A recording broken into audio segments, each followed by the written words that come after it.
Modern furniture ওয়ার্কে অল্প সময়ে অনেক বেশি প্রোডাকশন করার জন্য বিভিন্ন প্রকার বৈদ্যুতিক চালিত মেশিনারি ব্যবহার করা হয়ে থাকে। বাজারে ফার্নিচার প্রস্তুতের যোগ্য যে সমস্ত কাঠের লক পাওয়া যায় সেগুলি ব্যান্ডস মেশিনে সয়িং করেই প্রস্তুত করা হয়। এই মেশিনে সয়িং করলে কাঠের অপচয় যেমন কম হয়, তেমনি দ্রুত কাজের প্রয়োজনীয় টিম্বারও প্রস্তুত করা হয়। আজকে আমাদের আলোচ্য বিষয় হলো ব্যান্ডস মেশিন কনস্ট্রাকশন। প্রথমেই আসা যাক ব্যান্ডস মেশিনের গঠন সম্পর্কে।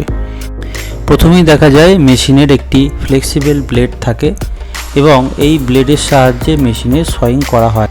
এই ফ্লেক্সিবল ব্লেডটি আপার হুইল এবং লোয়ার হুইলের সাথে লাগানো থাকে।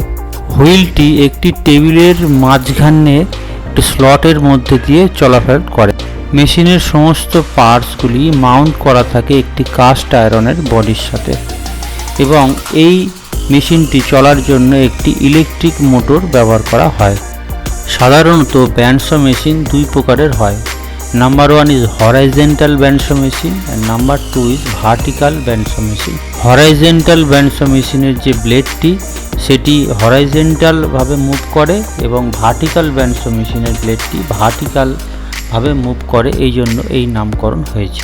প্রথমেই আসা যাক হরাইজেন্টাল ব্যান্ডস মেশিন সম্পর্কে। হরাইজেন্টাল ব্যান্ডস মেশিনে সাধারণত বড় বড় লগগুলিকে বা কাঠের গুঁড়িগুলোকে সয়িং করে টিম্বার বার করা হয়। হরাইজেন্টাল ব্যান্ডস মেশিনের ব্লেডটি হরাইজেন্টালভাবে মুভ করে। Vertical bands machine. হরাইজেন্টাল মেশিনে লগগুলিকে সয়িং করবার পর ওই কাঠগুলিকে ভার্টিক্যাল ব্যান্ডস মেশিনে এনে চেরাই করা হয়। ভার্টিক্যাল ব্যান্ডস মেশিনের ব্লেডটি ভার্টিক্যালিভাবে মুভ করে। ভার্টিক্যাল ব্যান্ডস মেশিনে সাধারণত স্লিপার, প্ল্যাঙ্ক ইত্যাদি চেরাই করা হয়ে থাকে। এবারে আসা যাক মেশিনের বিভিন্ন পার্টস এবং তাদের ব্যবহার সম্বন্ধে। প্রথমেই ফ্রেম। ব্যান্ডস মেশিনের ফ্রেমটি কংক্রিট মেঝের উপরে ইনস্টল করা হয়ে থাকে। হুইল। এই মেশিনে দুটি হুইল থাকে, একটি আপার হুইল এবং অপরটি লোয়ার হুইল নামে পরিচিত। লোয়ার হুইলটি সাধারণত ডিরেক্টলি মোটরের সাথে লাগানো থাকে এবং এই হুইলটিকে ড্রিভেন হুইল বলা হয়। আপার হুইল, এটিকে অ্যাডজাস্টেবল হুইল বলা হয়। সাধারণত স ব্লেডটিকে টেনশন দেওয়ার কাজে এই হুইলটি ব্যবহার করা হয়ে থাকে। একটি ছোট্ট হ্যান্ড হুইলকে ঘুরিয়ে এই আপার হুইলটিকে অ্যাডজাস্ট করা হয়। Reaping fence. এটি সাধারণত সয়িং টেবিলের ওপরে থাকে এবং এটি গাইড করে সয়িং করতে। সয়িং টেবিল। এই টেবিলটি সাধারণত কাস্ট আয়রনের তৈরি হয় এবং এই টেবিলটিকে 45 ডিগ্রি পর্যন্ত টিল্ট করা যায়। টেবিলটির হাইট সাধারণত মেঝে থেকে 39 ইঞ্চি থেকে 42 ইঞ্চি পর্যন্ত হয়ে থাকে। এই টেবিলের মাঝখানে একটি স্লট কাটা থাকে, তার মধ্যে দিয়ে সয়িং ব্লেডটি চলাচল করে। স গাইড। ব্লেডটি যাতে খুব স্মুথলি চলাচল করতে পারে তার জন্য একটি রোলার গাইড এই ব্লেডের সাথে লাগানো থাকে, এটিকেই স গাইড বলা হয়। Guide post. ব্লেড গাইড হুইলটিকে মাউন্ট করবার জন্য গাইড পোস্টটি লাগানো থাকে। সাধারণত একটি ব্যান্ডস মেশিন থেকে cross cutting, mitre cutting, bevel cutting, ripping এবং কার্ভ কাটিং ইত্যাদি ওয়ার্কগুলো হয়ে থাকে। সাধারণত ক্রস কাটিং করবার জন্য মাইটার গেজ ব্যবহার করা হয়।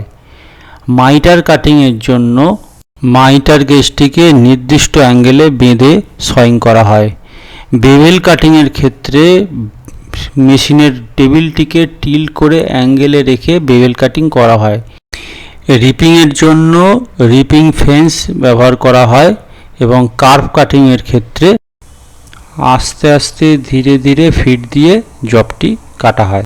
ব্যান্ড স সেফটি। ইউজ অ্যাপ্রোপ্রিয়েট পিপি। এই মেশিনে কাজ করবার জন্য উপযুক্ত পিপি পরে কাজ করা উচিত। ব্যান্ডস মেশিন চালানোর আগে যে সমস্ত সেটিং এবং গার্ড সব ঠিক আছে কিনা সেগুলোকে দেখে নিতে হবে। উপরের গার্ডটি জব থেকে একটু উপরে আছে কিনা সেটা পরীক্ষা করে নিতে হবে। সয়িং করবার সময় সয়ের সামনে দাঁড়ানো নিরাপদ নয়, এজন্য সয়ের সাইডে দাঁড়ানো উচিত। ব্লেডের দাঁতগুলি ধারালো কিনা কিংবা দাঁতগুলির সেটিং ঠিক আছে কিনা সেটা কাজের আগে চেক করে নিতে হবে। কাঠে খুব বেশি চাপ দেওয়া উচিত নয়। সবসময় সয়িং করবার জন্য পুশ স্টিক ব্যবহার করা উচিত। ঢিলেঢালা জামা কাপড় পরিধান করে মেশিনে কাজ করা কখনোই উচিত নয়। কাজ করবার আগে মেশিনের অ্যাডজাস্টেবল ব্লেডটি কোনো রকম ক্র্যাক বা ফাট আর আছে কি না সেটা চেক করে নিতে হবে।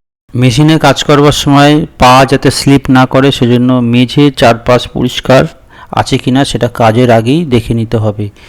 আর যে টিম্বারটি সয়িং করা হবে সেই টিম্বারের মধ্যে যেন কোনো রকম মেটাল প্লেট বা পেরেক না থাকে সে ব্যাপারে ইনশিওর করে হয়ে নিতে হবে, নতুবা ব্লেডটি নষ্ট হয়ে যাবে। এবার আমরা মেশিনের কিছু অপারেশনাল ভিডিও দেখে নেব।